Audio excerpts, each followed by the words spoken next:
all roads lead to Rome. It's a phrase we repeat casually today, a metaphor for connection. But in the ancient world, it was not a metaphor.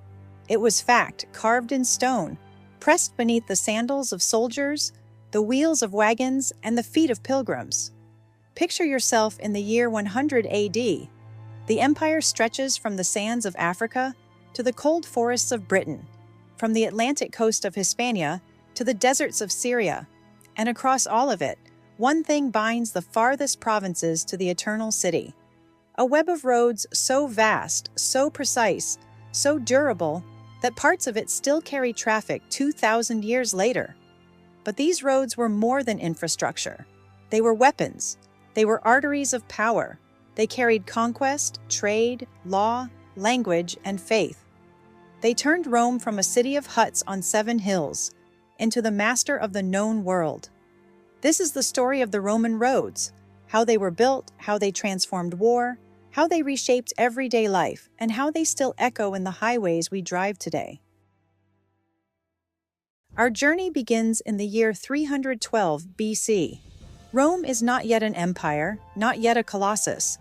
It is a republic locked in a life-or-death struggle with the Samnites, fierce hill tribes of central Italy. The war drags on, bitter and exhausting. Roman legions are brave, disciplined, but slow. Armies bogged down in muddy tracks, supply wagons overturned on rocky slopes, couriers are delayed by rivers and swamps. Every mile costs time, and in war, time is life.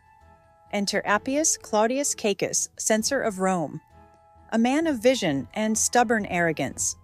He proposes something outrageous, a stone highway from the capital straight to Capua, the heart of Campania. It will cut through hills, drain marshes, and ignore local paths. Where nature bends, the road will not. Laborers dig, cut, and hammer. Slaves sweat under the sun, hauling basalt blocks quarried from volcanic hills. Soldiers learn engineering, driving piles into soft ground, laying crushed gravel in precise layers. Imagine the thunder of hammers, the clang of iron, the shouts in Latin echoing across valleys. And then it opens. The Via Appia, flat, straight, and unlike anything the Mediterranean has ever seen. Soldiers can march faster than ever before. Merchants find a smooth, secure highway for their carts. Diplomats ride swiftly from city to city. They call it Regina Virum, the Queen of Roads. And in truth, it is the first great artery of an empire yet to come. Why do Roman roads last when modern asphalt cracks within decades? The secret is in the layers. First, surveyors use the groma, an ancient cross-shaped tool, to mark a perfectly straight line across the land. Hills, cut through them. Marshes, drain them. Forests, fell them. Rivers, bridge them. The line is sacred. Rome does not bend. Then comes construction. A trench is dug. At the bottom, a foundation of heavy stones. Above that, gravel mixed with lime. Next, volcanic ash, pozzolana, which hardens into concrete tougher than anything before or since. Finally, massive paving stones, cut to fit so tightly you cannot slip a knife between them. Each road is crowned with a curve so rain drains away. Ditches channel floods. Milestones mark every distance, each inscribed with how far you stand from Rome itself. The result? Roads that could endure centuries of war, weather, and weight. Roads that carried armies, wagons, herds of cattle, and caravans of goods, without crumbling. Roads that turned the empire into a single, beating heart. But make no mistake, these were not built for comfort. They were built for war. Imagine you are a Gallic rebel. You burn Roman outposts, ambush soldiers in the forest, and vanish into the hills. You think Rome is far away. But within weeks, sometimes days, you hear the thunder of marching feet. Legions, tens of thousands strong, are suddenly at your doorstep. Why? Because the roads carried them. A Roman army could march 30 kilometers a day, in perfect order, their hobnailed sandals striking sparks on the stone.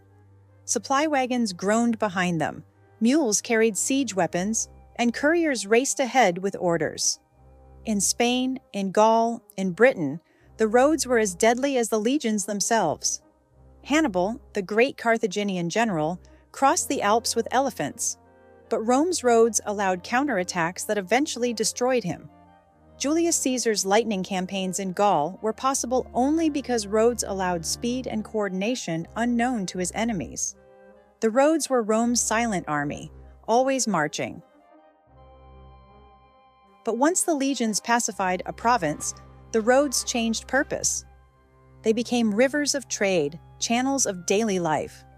Imagine olive oil from Spain in clay amphorae, carried to Rome, wine from Gaul sloshing in oak barrels, spices from Arabia, silk from China, ivory from Africa, all traveling overland on Roman stones.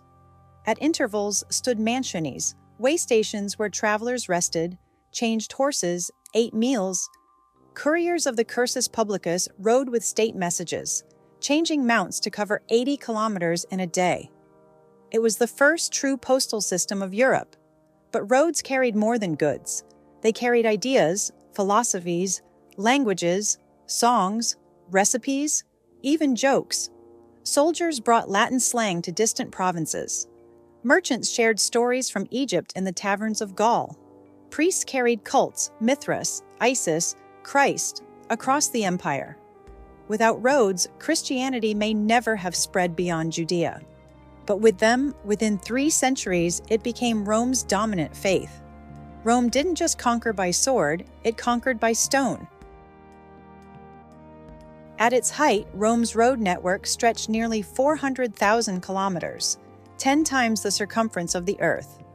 80,000 kilometers were paved stone highways, all measured from a single point, the Miliarium Aureum, the golden milestone in the Forum of Rome. From there, every distance in the empire was marked.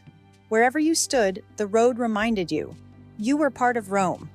This was more than infrastructure. It was propaganda carved into the earth. Paul the Apostle walked them, carrying letters to Corinth, Ephesus, Rome itself. Without the roads, his words might have remained local whispers.